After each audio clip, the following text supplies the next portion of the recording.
Hi everyone, Tony Rottaka is my name. I'm the coordinator of the Coffs Harbour Innovation Center, and I'm very pleased to see you here. And thank you for your interest in the LinkedIn session. So I was hoping to go quickly through the program, what we're going to do today. And I'm very pleased to have John Wimborne from LinkedIn here. Hi. And he will go through the presentation for the next 45 minutes, 1 hour. Yep. And so in order to bring forward the program, so we have at the front about 5 panels, and on those panels will be your badges. Each badge is about A3 or A4 format, and the reason is, so when you're going to collect your badge once you finish with the presentation here, we're going to go through the styling, and afterwards there will be a photo session. And during the photo session, you can hold the badge in front of you so we know who it is, and it contains your email, and then we can send you the professional picture afterwards. Okay, so please don't forget to take the badge, which will be pinned on this blue wall on the outside.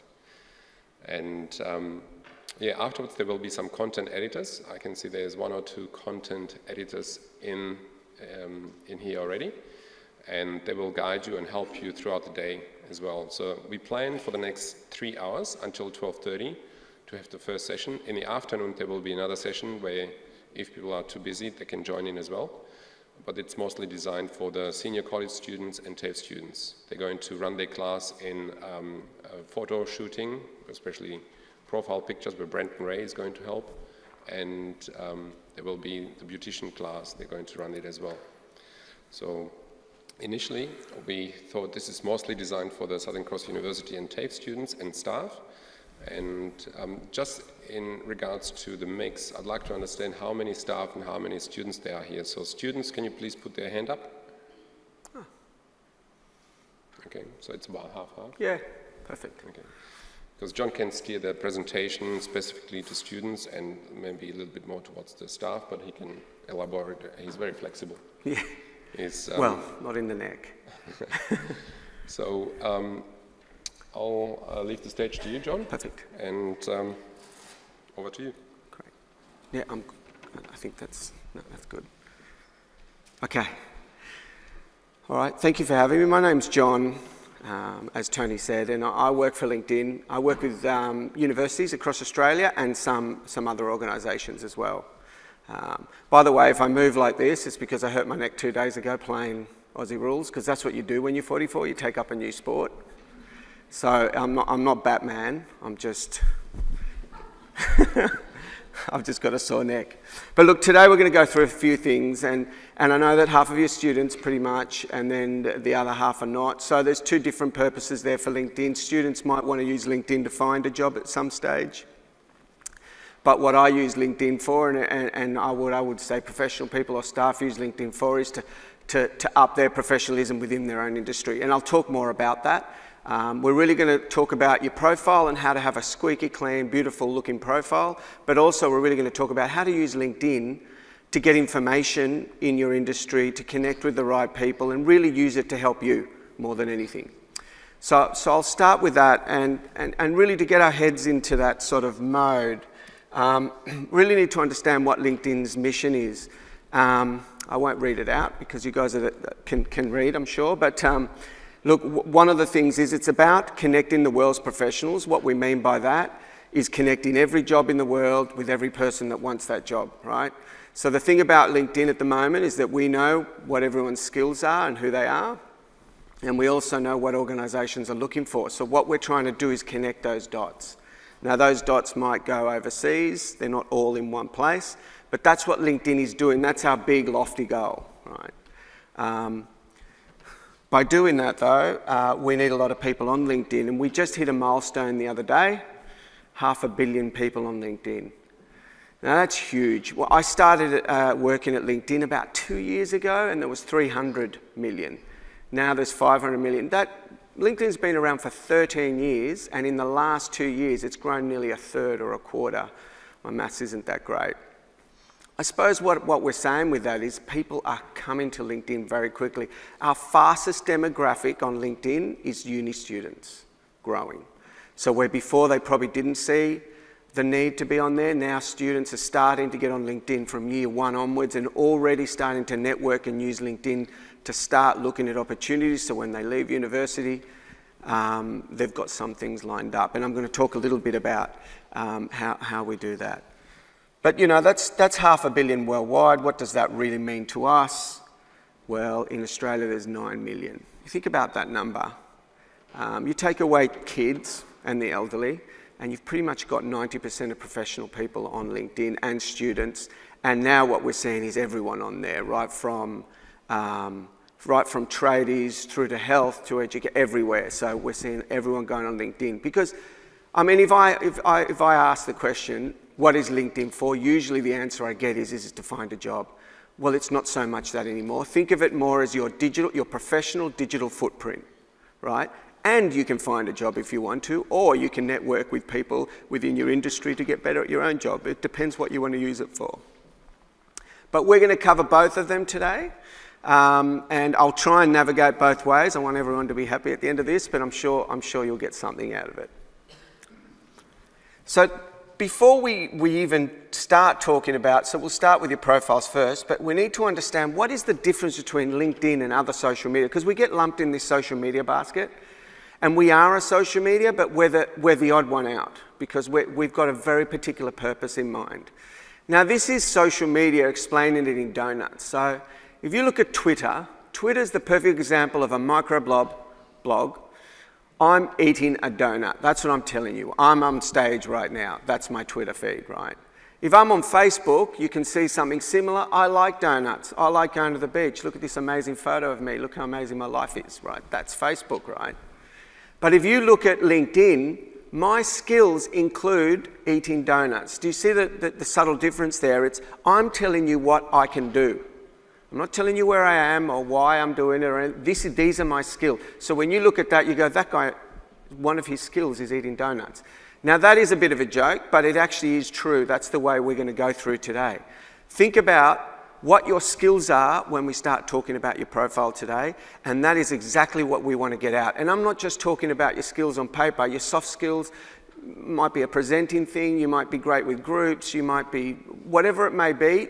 This is what LinkedIn is for. It gives you the opportunity to really show someone who you are further than just your qualifications, for example.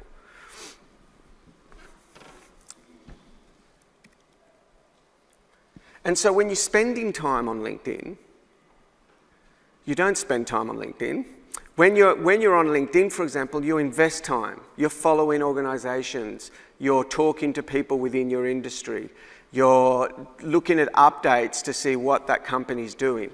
When you're on Facebook, for example, and I spend a lot of time on Facebook, it's like watching TV. You spend time on Facebook. It's socialising. It's more entertainment. It's something you do more in your downtime. For example, if I'm on the bus, well, I live in Sydney, so I spend a lot of time on the bus. And I get up every morning and I click LinkedIn on first. I check out to see what some of the companies that I'm following are doing, what are some of the updates. So when I get to work, I've got an informed idea of what's just happened today, what the Prime Minister said about certain companies, whatever it may be. So what I'm actually doing is I'm bettering myself. When I get to work, I'm current. I know what's going on. It's kind of like aggregating news that I'm interested in, not just all the news that's out there, and it's completely in my industry. Obviously, I'm in the technology industry. That's what all my news is, funnily enough. When I'm on Facebook, I'm catching up with people overseas. I'm seeing great videos, photos of friends' kids, all of those sorts of things. So the reason I put this slide up is very much like when we go right now into your profile, think about you're investing time in LinkedIn, not just spending time on it. Does that make sense? Yep, good. So we'll go through 3 parts today. So we're going to talk about your online identity. That's your profile. We'll talk about having a great profile. Then we're going to talk about networking, very popular subject with everyone. Who do I network with? Who should I connect with? Who shouldn't I? And then at the end, knowledge. So this is how I was talking to you about how I've aggregated all of the information that I want, and it comes to me on LinkedIn. If I had to ask someone here, I'm going to ask the question, what do you think people do on LinkedIn more? And think about this as identity is looking for a job, really, networking, or using it to get information, so knowledge, to learn. What would you think is the #1 thing people are doing on LinkedIn? Anyone have a crack? Yep. I didn't hear. Networking. You know, it used to be networking, and that was pretty much from the start of it. From the start of LinkedIn, it's always been pretty much networking. It has just clicked onto knowledge, and we know that by people following and consuming content on there. We're really happy about that because we always wanted LinkedIn to be a lot bigger than just networking. Now, the networking piece is huge, but the knowledge piece has really taken off to the point where all of our new features now are really designed towards the knowledge because we didn't see it coming as quick as we thought it would. Like, it came a lot quicker than we thought. So, in that, let's start talking about your profile and what it looks like, what to put on it. Now, you guys are really lucky today because I'm going to ask you to write some, not now, but I'm going to talk about summaries and writing things, and you guys are going to get some help with that. I had help with mine. And we're also going to talk about photos, which are really important, and you're going to get them as well. So this is a great, take advantage of everything you're getting today because it's really good. Not everyone gets that. But this is just a profile. This is our CEO, so I thought I'd use his. So when someone looks at you on LinkedIn, this is what they see. So first of all, they see your photo. And believe it or not, extremely important that that is tidy. Your headline, then your summary, and then a bit of your activity. You know how long people spend. People have got a 3-click tolerance online now. 3-click tolerance. If you can't grab someone in about 3 clicks, you've lost them, right? So when someone's looking at a profile for whatever reason, to network with, to hire, to join a group, they're going to look at this, and if this grabs their attention, then they'll go further into the network. For the students out there, if you've got your resume out, they're going to go straight to LinkedIn. They're going to start looking, because they've got hundreds, by the way, and they want to get a hook. And this is the first thing they're going to see. So think about, it's not the hardest thing, because the hardest thing is getting degrees and all of those sorts of things, but this is the first thing that they will look at. They will nearly assume a few of those other things. So we will spend quite a bit of time on this first page to get them to the next one. So after they've looked at that, they're interested, they'll move down, and then we'll see what experience you have. So I know with the professional people in the room, you've got experience, that's going to be easy. With students, we'll talk about how you can put things in there for experience, because when people are looking for the students, they know they don't have experience, so they're looking for other things, and we'll talk about some things you can do there, media and so and so. And then there's skills, and then there's recommendations. We'll go through recommendations in detail. And then this is my favourite bit, who you're following, what companies you're following, what people you're following, what groups you're in.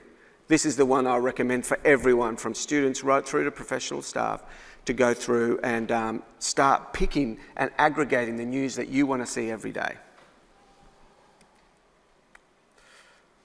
Okay. So has anyone ever Googled themselves? I do it every day. No, I don't. Yeah, great. So I don't know what the first thing that comes up is, and it's not really my business, but one of the things that we talk about is a digital footprint.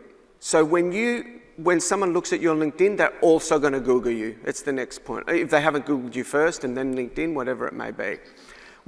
A great little tip to control your digital footprint and to control what people see is, if you see your profile up here and see where the circle is there, it says edit your public profile. By the way, I'm going to send these slides out so you guys can get all of these slides as well. When you click on that, what you're going to do is you're going to get an edit your URL.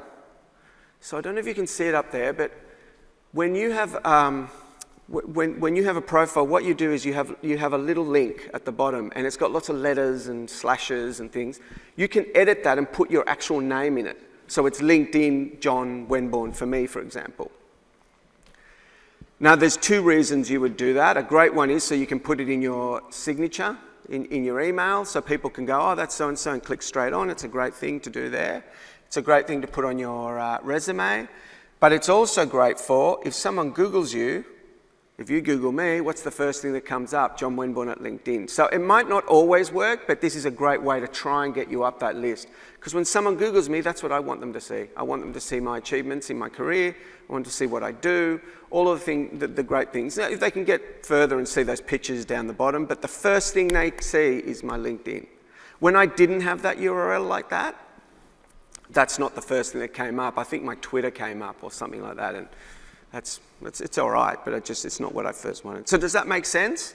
Kind of helping that kind of Google search to go the way you want it to go and really give this like professional sort of look? Yeah, good.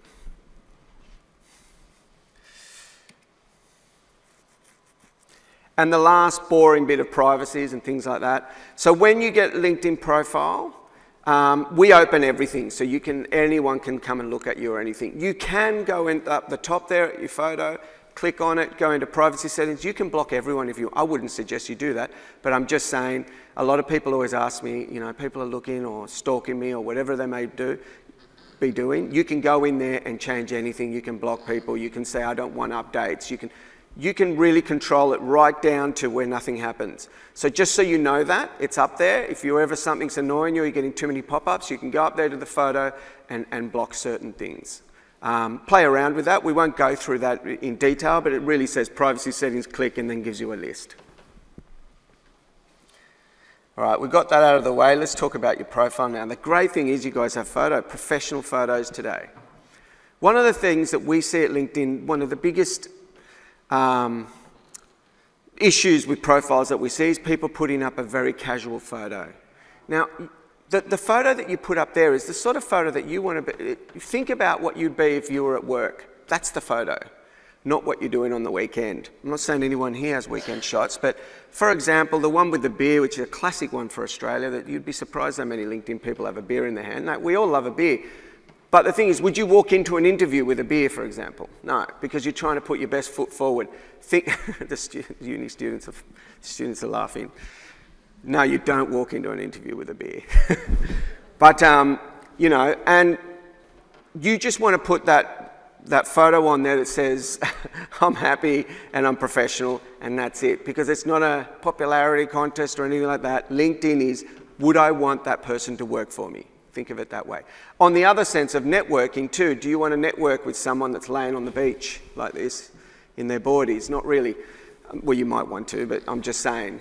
What you want to do, if you want to network for professional reasons, you want to look at that photo. So if you look at the top there, you see all of those photos, just a smile with a simple background, sometimes a collar, depends what sort of industry you're in. But you know what? I don't even have to talk about this more because you guys have got professional photos today and you'll get all of these done beautifully. So I like the one with the giant chair. You know how many people sit on giant things? It's amazing. It's like, it's amazing, like giant sheep and stuff. Anyway. All right, now I did design this for I got some students, obviously from another university, but I just did my last presentation there. This is about your headline. Really important, your headline, because remember, they'll look at your photo and then they're going to look at your headline. Now, these people are students because they don't have a job at the moment. They've got certain headlines. I love this one over here, creative tech. That's what David wants to be, and that's what he does in his part-time. So that's a great headline for now. For example, my headline is, I help organisations attract the best people through social media. My headline tells that person straight away what I do, right? Our CEO, for example, just says CEO of LinkedIn. If I was the CEO of LinkedIn, that's the headline I would have as well. But think of that headline as a hook. Remember, they've opened up your profile. They've seen a professional photo. Oh, that's great. Oh, look what the headline comes up. That's what they've done. And then you move on. So today, one of the things I'd like you to take away is actually to think about, what is your headline? What are you passionate about? By the way, passionate's the #1 word used on LinkedIn, so don't use it too much. I'm passionate about this, I'm passionate about that. Use it, just don't use it too much. Think about what your headline is. I know I've got a colleague of mine that what they do is they disrupt in technology a lot, and their headline is making waves in technology. I think that's a bit far out for me, but I'm just trying to give you an example of one side to the other. So think about your headline and think about what it is you do and what it is you bring to the table. Does that make sense? Have a look on LinkedIn and look at a whole lot of people and look at their headlines. It's quite interesting and you'll see. So this is the photo and the first sentence that comes underneath. Remember, all we're trying to do is to hook them in so that they'll look at more of your profile.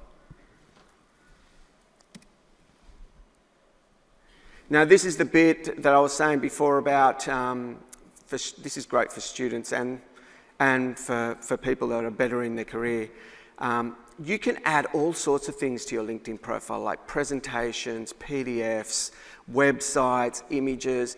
Now, talking to the students for now, you obviously don't have that much experience in the industry that you're probably trying to get. You might do, but you might not. This is a great way of saying I was involved in this group, I presented here, here's a paper I'm proud of, here's a video that I was in, this is a website that I'm on. This is really giving a full picture of who you are.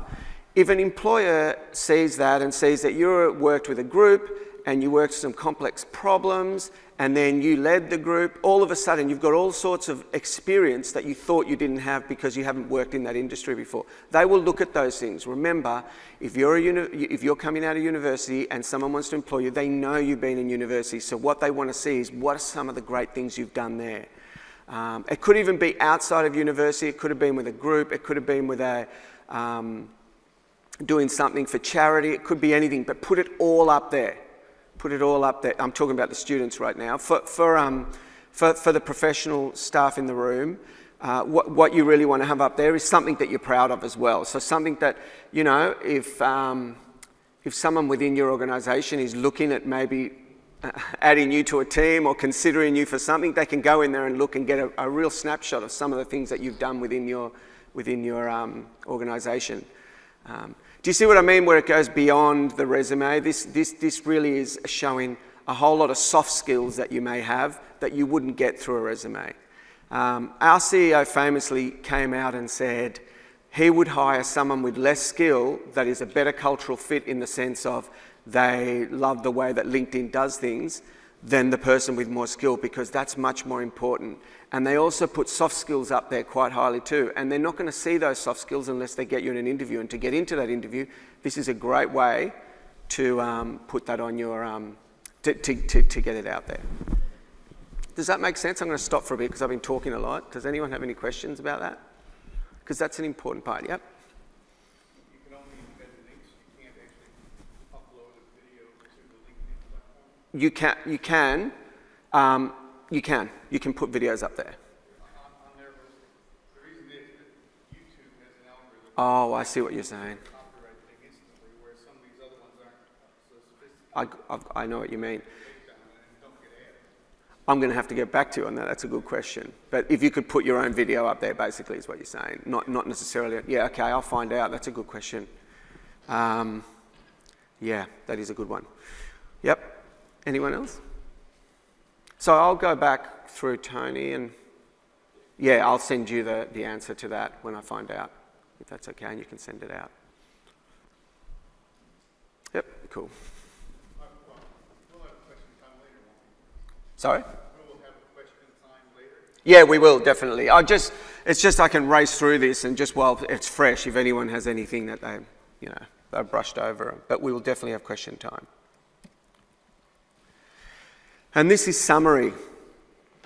So this is quite an important part of your, I would say that it goes photo and then summary as the most important things on there. Unfortunately, photo is, I know we don't all want it to be, but that's just, it is.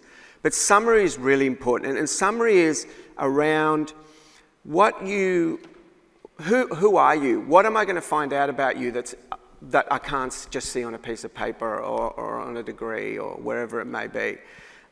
What are you passionate about? Like, for example, I was working for Apple before I worked at LinkedIn, and on my summary it said that I'm really passionate about companies that use technology to change the way we do things, right? That was a massive line where LinkedIn went, I want to contact that person now because he is really into new disruptive technologies. So what I'm saying about the summary there is that it gave another piece of not my experience or not where I've studied or anything. It gave an idea of what I'm passionate about. So think about that. Now, I'm going to send this out. This is kind of like I think that that's too long personally. I think you'll lose people in a summary that long. But if you're getting stuck and you've got some help today for a summary, this is just something you can do just to formulate it. But I would keep it shorter than that. In fact, I would keep it nearly as long as the two first paragraphs if you can. Because people aren't going to read a War and Peace on the summary. They just want to say, oh, yeah, right, okay, loves this, impassionate, right, and has done that. Great, I've got an idea. I'm going to move on in the profile.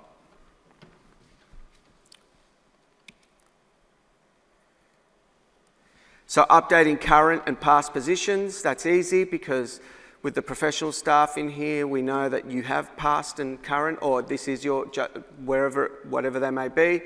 With university students, whatever job you've done, like whether it be working at a restaurant or anything like that, because right now what we're trying to do is we're trying to put together all the experience. It might mean nothing to the person that's looking at it, but it also might mean something. If you worked at a restaurant, for example, and you had to run the restaurant for 2 days or something like that, those sorts of things will come out, right? So put that sort of experience in there. They know what you're studying, so it doesn't mean that you're a restaurateur because you've worked there. It just means you've got experience, you play nicely with others, all of those sorts of things.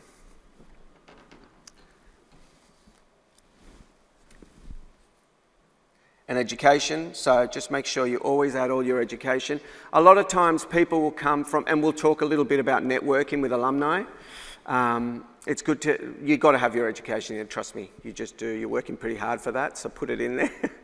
And everyone should, because then sometimes groups will contact you because they want to do something with alumni.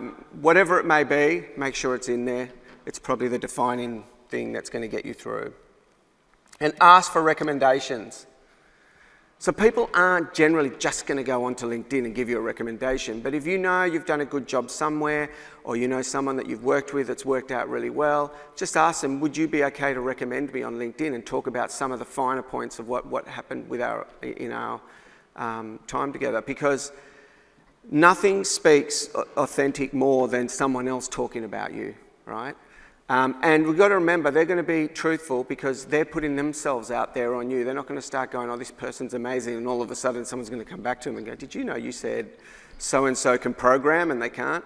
This is a great way to get some feedback straight away and saying, this person's liked, this person can work with people, and they work well.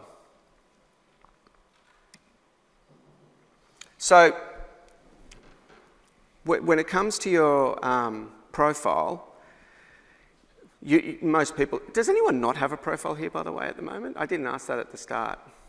Great. Well, today's a great day to start with a profile. And did you know, I'll tell you, did a student put...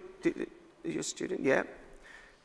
Did you know I work with recruiters in organisations all over Australia, and when they get a resume, say they get 100 resumes, they'll go to LinkedIn, and if they don't have a LinkedIn profile, that resume goes to the bottom of the pile.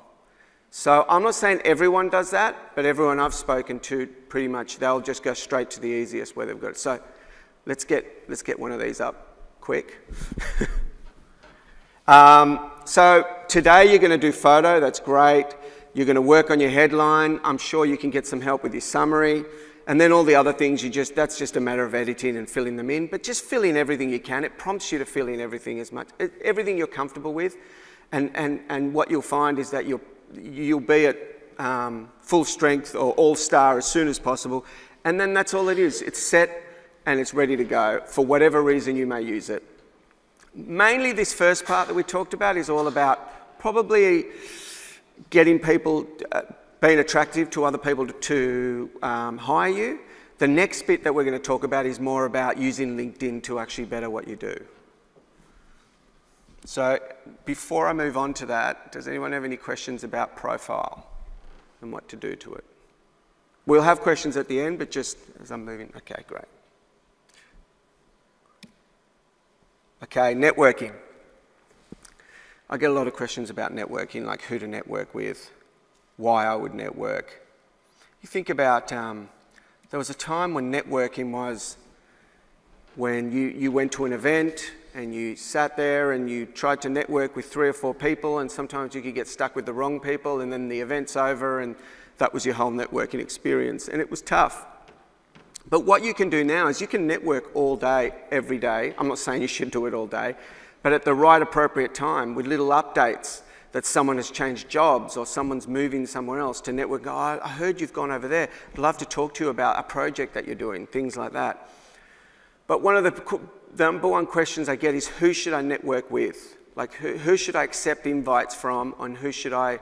So I would say, in my experience, if I meet someone and I've had a meeting and I've met them for the first time in business, after that, I'll send them a connection to say hello, to connect.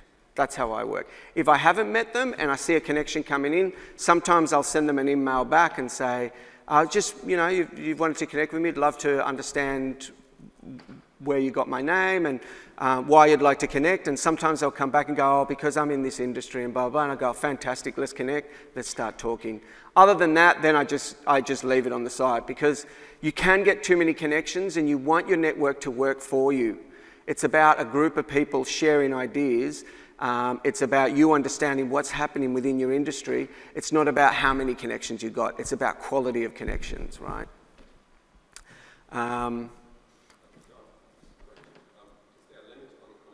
No, whoa, that's a good question. I've never seen one. But once you get to 500, it just says 500 plus. But I don't think there would be. I don't see why we would block someone, unless it was causing a problem. One of the big problems I saw was people who are clearly just wanting to link in to sell me something. Yep. To sell a dating service. Yeah. Or something like that. I would definitely not let them. I'm sure you don't. I think that's pretty poor practice, especially from a salesperson, to link with someone without even meeting them. Sometimes what you got in common is you're from the same hometown. Yeah. They're just doing it for nostalgia, but in fact they're actually trying to sell you cars. Yeah, yeah. So it's the same way that they would look you up and go, oh, that person studied there, and then cold call you, sort of a thing. It's just a new, you know. The great thing is you can not accept it, which is great. And unfortunately, depending on what position you are, some people get more and more connections for that than others, if you know what I mean. So absolutely, I would not connect with anyone, unless they said something that was really, they understood something that you really needed help with, or whatever it may be. Because there's a lot of information out there, so people can find out a lot. They can find out what the goals are of the organisation, whatever it is. So they might come with a, look, generally I wouldn't connect with them. The other thing too is, if you're going to connect, and going back to the students, to connect with people is really important, because try and start connecting with people within your industry, right? And kind of like that connection from the blue, you can find someone, and I'm going to show you how to look for the right people, and have something in common. Go, look, I'm doing the degree that you did. Just wondering if you could help me. I could get 5 minutes of your time. Would love to understand how you got to where you're going, or whatever it may be. 9 times out of 10, someone will help you in that situation. That's not really selling selling yourself, but it's more like asking for help from a fellow person that has gone through the journey that you've gone through. I've had people ask me that before at LinkedIn, and I've got straight on the phone and said, let's have a chat, or let's have a coffee, let's talk about where you're at right now, how to get where you want to go now. So that's a great way to start building your connections. Imagine if you, as a university student, you had all these connections in the industry that you want to go to the day you leave, with people scattered all over the country. I mean, it would be perfect, wouldn't it? And it can be done. This is the great thing about LinkedIn. You can do that now. You can start connecting with people. And you can start doing things. And one of the things is nurture those connections. Once someone says they want to connect with you and you've had a conversation, every couple of months or every now and again, connect with them again and go, look, I saw that you're doing this. I saw that you changed positions. Congratulations, or those sorts of things. Because if you have a connection, you've worked hard to get this connection, it's a great connection in your industry, and then you don't talk to them for a year, it'll go flat, and then there's nothing really to it. So nurture your connections as well. I'll show you how to do that with an app in a second. So this is for the students. One of the ways that you could, for example, find great connections is you go to your, have you guys been to your university page here? I'm using this example as obviously Southern Cross University here, but has anyone here been at their educational institution page? No, yep, great. Well, what you'll find on there is, see the little button up the top there that says See Alumni? You can click on Alumni on LinkedIn. So you go to LinkedIn, you go Southern Cross University will come up. And then what I just did this. I didn't know what degree to work. It is my neck. I'm just going to get this far back. I went information technology, I picked Telstra, and I picked Australia. This is what I want to do. I want to work in IT, I want to work for Telstra, and I want to work in Australia. Once I clicked on that, it gave me every single alumni that has had that journey from this university. So all of a sudden, you've got a list of, I don't know if it's 20 or I don't know how many there is there, a list of people that you could try and connect with that are in the industry where you want to go to. The great thing is up the top there, if you see, it says, the first one there, I have 5 connections with that person. So I have 5 of my connections know this person, but I don't, right? Now, I am in the technology industry, so I'll probably have connections with a lot of people. But this is what you want to start building, because if you have a connection with someone else with that person, you can go to that person over there and go, you know so-and-so. Can you introduce me? I'd love to talk to them about how they got to where they are right now. This is really important about building networks. Does that make sense to the, yep? How do those names get on that list? Every single person that puts that they went to that university on LinkedIn gets automatically added to. Put that I've been to Harvard, Oxford, Yale, you name it. You could put whatever you like on your LinkedIn profile and it would come up, but I'm pretty sure someone would eventually like go, you've... No, that's what I'm asking. There's no quality control on it. No. It's on the fact that their database has it, and it will link you if I put the ones I've been to. 100% it will, yeah. The only quality control is that other people that are connected to you look at it and go, I know that you didn't go to Yale, why are you... No, I'm not saying you didn't. I'm just saying if someone, yeah. So it's more around, I could write on there that, I'm an astronaut in all of this, but it wouldn't be long before someone goes, mate, this guy's a phony, and it would get around. And it's kind of like that social media sort of, it protects itself in a way, if you know what I mean. Yeah, but I mean, other things you can put down, like you can call yourself a musician, even if you sing on key. Yep. And then what could happen is that someone wants to talk to you about being a musician and they know you don't know anything about it, and then it starts to get out there. Do you know what I mean? Yeah. We have had people that say they've worked somewhere and then we've had that organisation come to us and go, that's not true, and then we've had them removed. But that's more an extremes case. We had a university where someone said they were the VC of that university at one stage and they never were, so that was affecting their brand. So we got involved then and took that out. When it becomes an issue. But the universities don't police their own list, do they? Not usually, no. They have millions. In fact, universities use this list a lot because they've got a dynamic list of all of their alumni. If they change jobs tomorrow, it updates on the list straight away, things like that. So anything that I've listed as a university? Yep. You'll come up as an alumni, yep.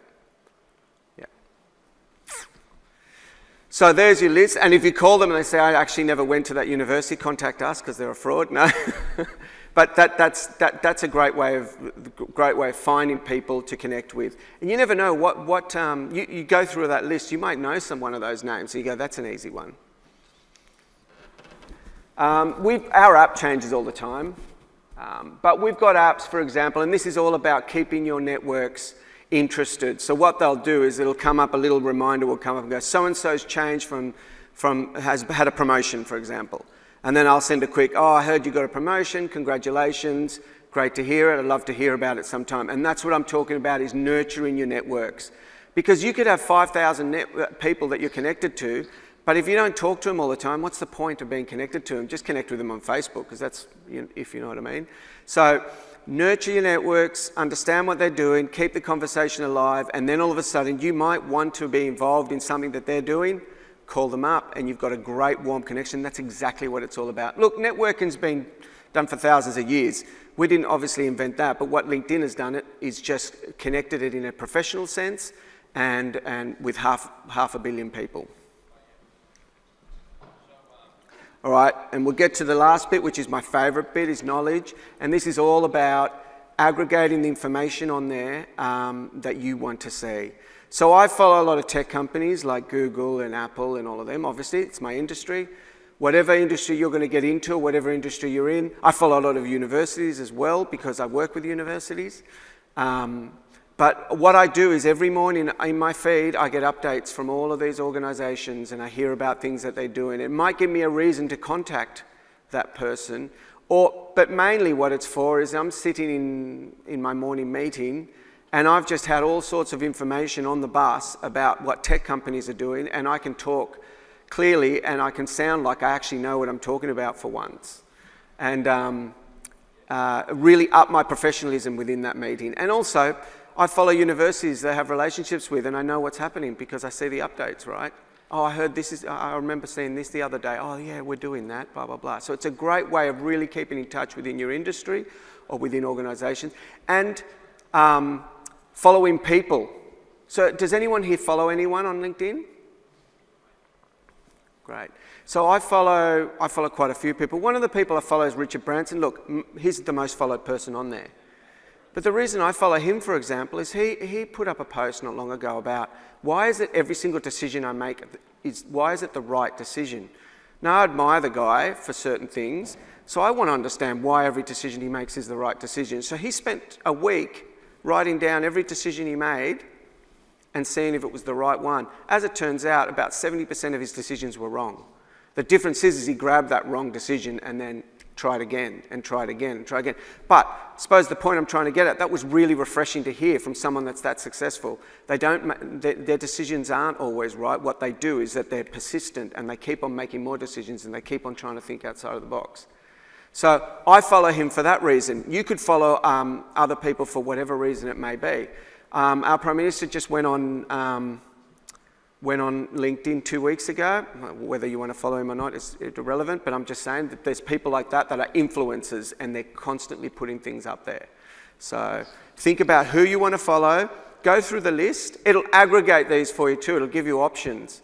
So we will actually look at all of the contacts you have, who they're following. We will actually sort of big brother-ish in a way go, I think they might be interested in this because look at all of their connections, look what industry they're in, and give you the option to start following them as well. We call that pulse. So it all tries to work, and then all tries to work together, and then you choose who you want to follow. So groups is a big one. Get involved in some groups. You can have open groups, you can have closed groups. It's a great way to connect with people, with whatever industry you're in. Pulse, as I said, is what Pulse is going to do. It's going to try and work out what sort of news you want to see, and if you say yes to it, it'll keep on giving you more news of that type. And influencers, I just spoke about as well. So, oh, look at that, Richard Branson. I'd suggest you follow him as well. He's pretty amazing. He does a lot of, I don't know if he writes it all, to be honest, but he writes a lot of stuff and it's really interesting. So today, if you guys just did this after my presentation, so if you just did a photo, which you're going to because you've got photos today, you worked on your summary, and maybe share, update, oh, I didn't go through that. When you get a great piece of information from Pulse or from your knowledge side of things, share it with your network. What that does is it elevates your brand within your network as well. So share things. If you are the sort of person that likes to write an article on there. I know a lot of people, we had to all write an article. I'm not that great at that sort of stuff. But we all did one at LinkedIn not long ago as an experiment, and it was amazing the amount of people that contacted me and connected with me. I talked about video games within a work organisation, whether it's distracting or it helps people relax. And the amount of people that came and jumped on board on that, and I started talking to and networking with and doing all sorts of things just for one little article. Now, I'm scared of doing articles, so I don't do too many. But if you see one like that that you love as well, I'm a sharer. I'll share articles that I really enjoy. And I think that's about it. So, like I was saying before, photo, summary, share an update. And if you've just done that today, I've been very successful today. I'll move into questions because I think that's my last slide. I don't know how we're going for time. We're going good. Yep. I've got two questions here. What is trouble turning off skill sets, like obsolete skill sets? If you're no longer a lawyer, you don't want everyone looking up all the law stuff you did. You're now a biologist. Yeah. How do you get rid of the law ones? And then the other thing, I think you've answered, the privacy one is the one to get rid of people who are bombarding you with rubbish. Yeah, 100%. So how do you get rid of your skills? Yeah, so the question was, if you've got some redundant skills on there and you keep on getting, she probably gets job offers and things like that with that old skill set as well. Yeah, if you get, how do you get rid of it? So the best way is to delete it all off. How do you do it? Oh, you just go into the thing and edit it and just delete that skill set altogether. You can edit and delete. We could never find the edit. Oh, okay. Yeah, maybe I haven't had to delete anything, but I know that you can. That's why she asked the question, not me. Oh yeah, no, 100%. You can go in there and edit and delete it. You can sort skills also, so you can move the ones that are less desired further on the bottom. No, you can't, because it depends when. So if you did a job, for example, see, I get lots of university students, for example, saying to me, I'm working at a restaurant, and that goes above, you know, and I want to become a lawyer, sort of a thing, and it says their job is working at a restaurant, they want to move it around. Unfortunately, the years that you worked, it'll pull it within. But you can get rid of stuff. Just get rid of it if you don't want it to be seen and delete it. Yep. And the other question was around... Getting rid of people who are Oh, yeah. With that edit function, so when you go up the top and edit your profile and it comes under security, you can block anyone you want to block. The other thing I didn't mention too before was, I get to the end of the year and I look at all of my connections and sometimes I do a cull. Don't worry, they don't get an email saying that he doesn't like you anymore. But I do a cull because I might move a little bit and I don't need that many people and I'm getting updates that I'm not interested anymore. So I'll get rid of some people that I'm not talking to. The relationship's gone a bit flat, so I just kind of cull them out and start working on new networks. Do they get told to get done? No, they don't. So they will never know. And to be honest with you, the people I do it to, I haven't spoken to for 2 years, so they're not going to care either, if you know. But they don't get told. They don't get you've been... Because LinkedIn has said to have a lot of dormant members. Do you do a cull? Yeah, no, we don't. We do. When we put out our numbers, we don't cull it. We can't delete it because someone's put it on there. But what we do is we put, with our numbers of half a billion, we look at a certain amount of activity. And I don't know exactly what it is. It could be one login a year, and then you come within that number, or one every 2 years. But there is a certain cutoff where we know that there's duplicates and things like that as well. Some people that have gone in there and then forgotten about it for 2 years and then gone, oh, I'm not on LinkedIn. I might go in and they've started a whole new...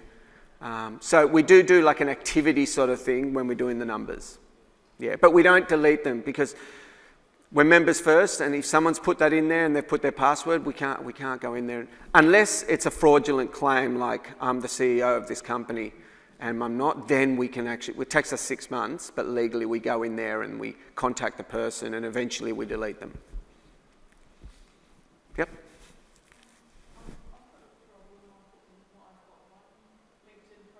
Yep. Yep.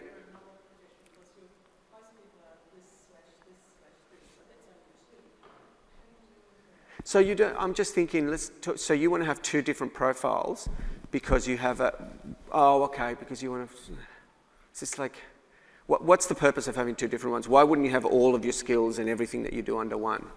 Just to understand.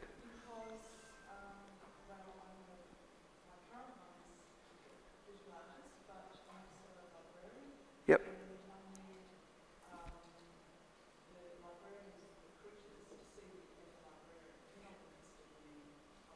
Yeah, okay. And but you don't want to get rid of the other one? Okay, yeah. So just build a new one. It'll have a different password and you'll be there twice. Yeah. They don't care? You've got more than one? That's a good question. I think they do care, but... you might find that some things might like glitch out because of the email and everything, so... I think that the best option would be, how do we get that profile to show both sides for you, if you know what I mean? The one profile, because then it's got everything about you. That would be the best option there. I know some people that have well, they have a business and they're working somewhere, for example, and they want to be completely two different, but that's also a bit of shaky ground as well. I would try and put it all on one, but you can have as many profiles as you want. The problem is that managing two profiles is difficult. Your updates are going to come through. Which email are they going to all come through? It gets very complicated for you. Yeah. Yeah. It's not as usual as you think, that question, because usually people would say, I'm moving on to this, where you've got your foot in two camps here. Yeah. It's a difficult one. Yep. Will you be talking about how to write articles? No, not me. I'm not great at that. But someone will be. No, but, Oh, yeah. Won't they? We'll have a right. Yeah. So maybe one item to about the different profile or parts of the profile. I have a business and I'm a coordinator of the Oh, so you got two. Yeah. And so you can list your activities or your jobs or your, if you are a co-founder of a startup, you can list them in a profile. And the most active one you can push up to the top. And you can also change your tagline based on your current status. So if you're looking for a job, you can change the tagline based on what are you looking for right now. Yeah. This is using one, right? Yeah. And so I'm using one profile, but I have like 3 or 4 different positions that I'm currently maintaining, and voluntary position as well. And if you look at CEOs, they have so many board memberships, they all list them there. And it's good to see, I think. The other one I was hoping to ask, how does LinkedIn fit in with lynda.com? Are you going to touch on LinkedIn Learning? Yeah, I can, yeah. So with LinkedIn, one of the things that we're trying to do, we've got this thing called the economic graph. We're trying to put it together, and what we want to do is we want to get everyone on LinkedIn and every organisation on LinkedIn and work out where all I think I spoke about a little bit about this at the start, where all the jobs are, where all the people are, and match the skills so that the whole world has a job. Now, it's a lofty goal, that one. But one of the things that we saw, there was a gap there. So you can say, if I want to become and I'll use astronaut. If I want to become an astronaut, I can go on LinkedIn, find all the astronauts and find out what path they took to become that, right?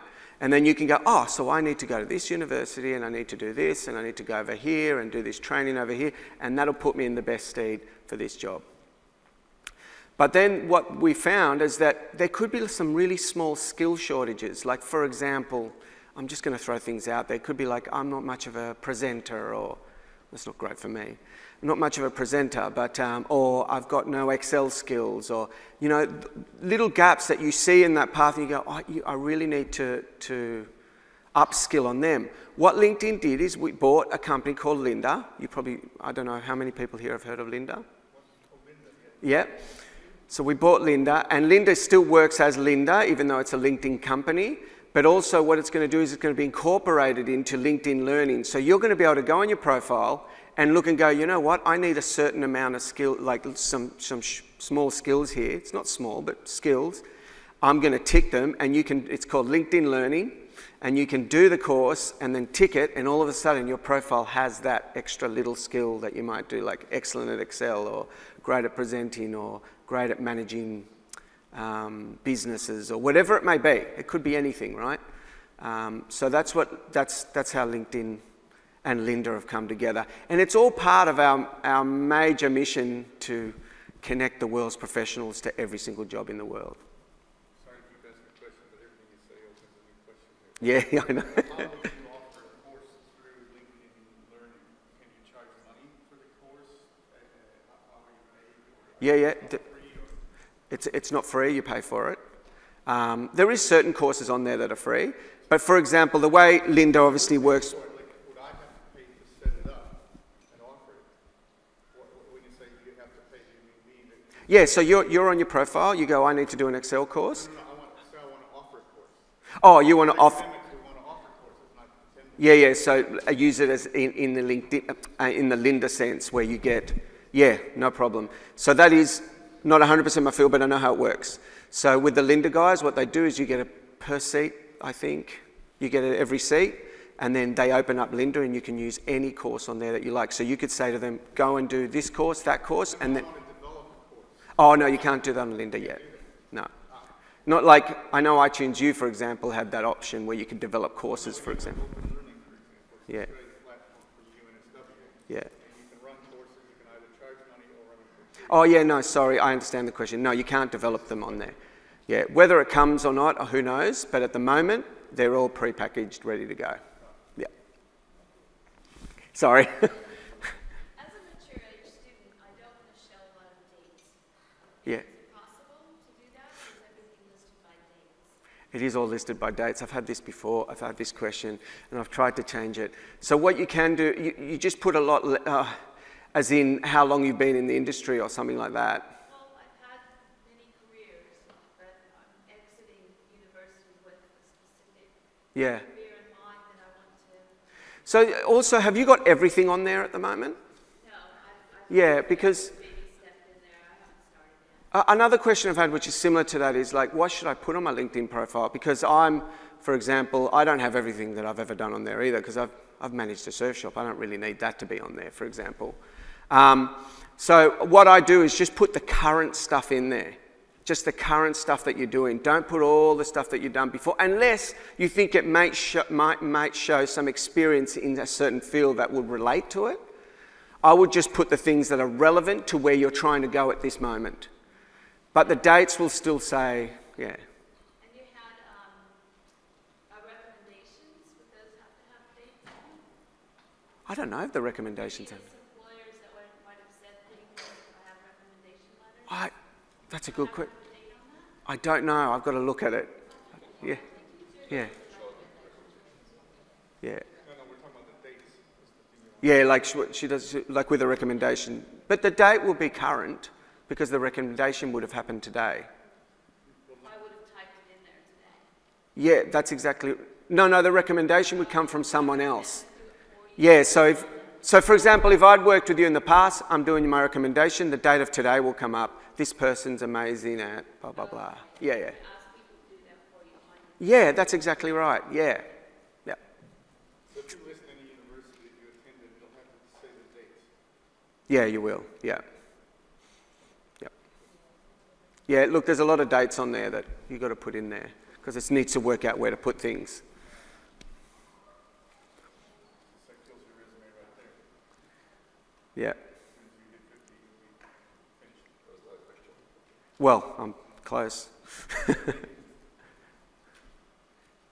Yep. Other employers going to take into consideration the information that you do not normally get in the training section. Say that again, sorry? I've got really bad hearing. Yeah? Under the training section, Yep. there are certification that you can get on the Oh, yeah. That's, yep. other employers going to take into consideration. Are they going to take that? Yeah, they do. We found they have, but it really depends on the employer. You're saying, are they going to look at that and going, well, they did a Lynda course. Is that a reputable? Yeah, look, it depends what the course is. If you say, if you've done a Lynda course on brain surgery, they're probably going to go, not really.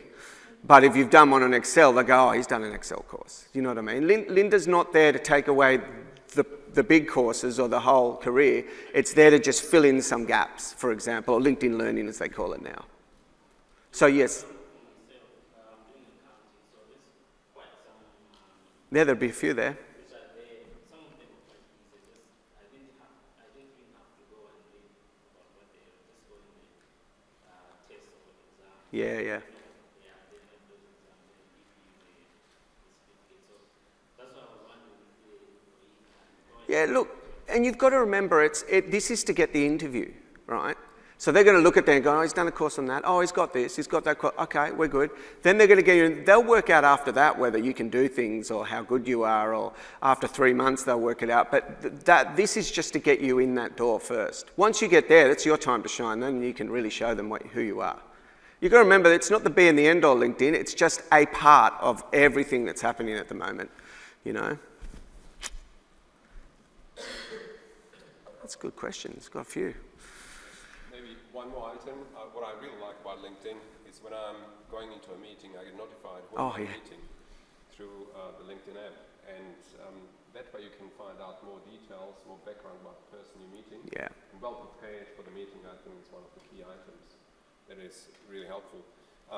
LinkedIn's been acquired by Microsoft. Yes. Especially the integration with Outlook in the past was a little bit troublesome, but now it's much, much better. Yeah. And is there any future going, can you share anything else?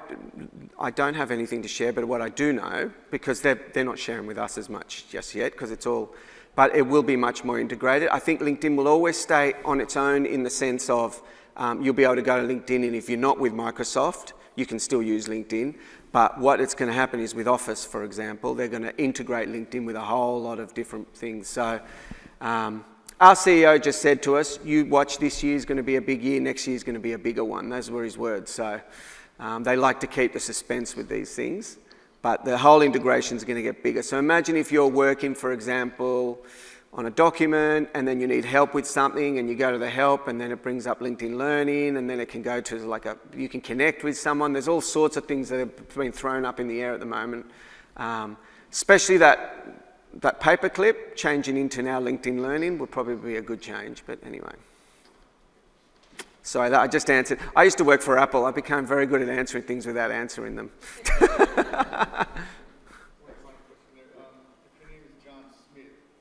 Oh. The best way to set your profile up so they actually find you, not Yeah, no, that is it. So try the middle name sometimes, or even just the. But even if you're John P. Smith, I bet you there's a million of them as well. Like that is a very common one. But I've seen people put in like maybe a middle name in there, doing all sorts of things. Whatever you would do in a Google search as well, if you wanted to be known. Yeah, because you know, for example, that bit that I spoke about changing your URL to your name, well, that works if you're not John Smith. If you're John Smith, you still get like 1,000. But if you put John Smith, Jetty, Coffs Harbour. Yep. Probably too many. No, if you had a very defining thing that you could put on there, a middle name's probably not that defined. It depends on your middle name, I suppose. But yeah, I think you could make a big difference. But I'd play around with it to see what happens, because that does happen a lot. There's plenty of people that have very common names, especially in the Western world anyway. That's great. Cool. John, thanks very much. Oh, cheers. Thank you.